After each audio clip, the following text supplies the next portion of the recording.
If you're an F1 fan, you'll know which logo belongs to which team. But do you know the meaning behind these logos and why they're designed in a certain way?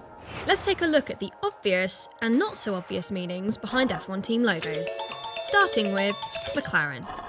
Now obviously, the name element of the logo refers to the team's Kiwi founder, Bruce McLaren, who started the team back in 1963.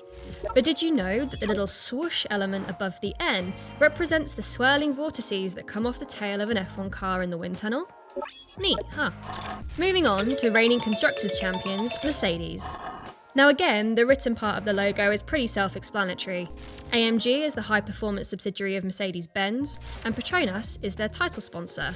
But what does the three-pronged star mean?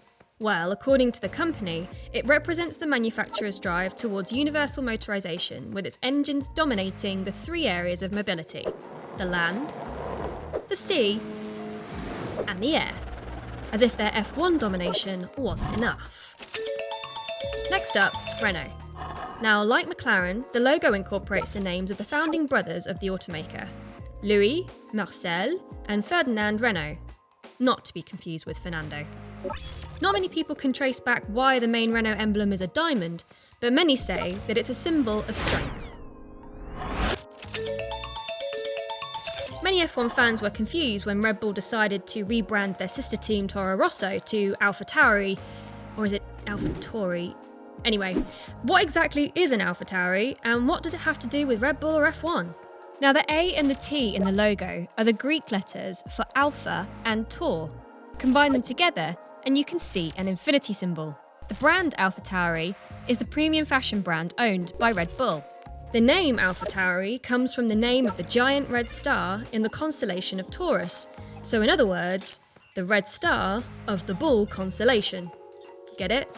Red Bull.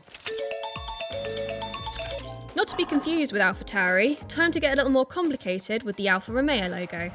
The red cross in the left half of the logo is a medieval crusade symbol that came to be an emblem of Milan, where the company was founded. On the right side, we have the Bichone, a snake or serpent eating a man or child, depending on how gruesome you want to be. This was the emblem of the House of Visconti, who were rulers of Milan in the 14th century. The strip of tricolore is obviously referencing the Italian flag.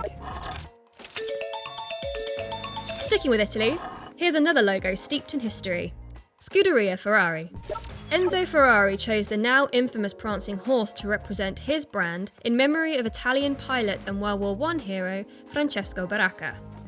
Baracca's planes were emblazoned with a red prancing horse design, but Ferrari chose to colour his black as a sign of mourning for his death. Like with the Alfa Romeo logo, Ferrari also has nods to the Italian flag, whilst the yellow background of the shield is the colour of Modena, where the Scuderia team is based still to this day. So they're the more symbolic logos. Now for the more obvious ones. Red Bull has a pair of Red Bulls. Williams uses the name as well as its first initial.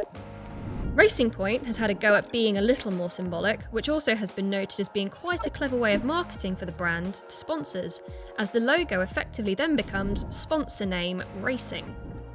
And then we have the newest F1 team on the grid, Haas. Now according to the internet, the red and white colour palette shows the company as powerful and progressive, and the dynamic lettering adds movement and speed to the visual identity, apparently. So there you go, F1 team logos explained. Were there any that surprised you? Let us know in the comments below. Make sure you're subscribed and drop us ideas of what you'd like us to cover in our next video.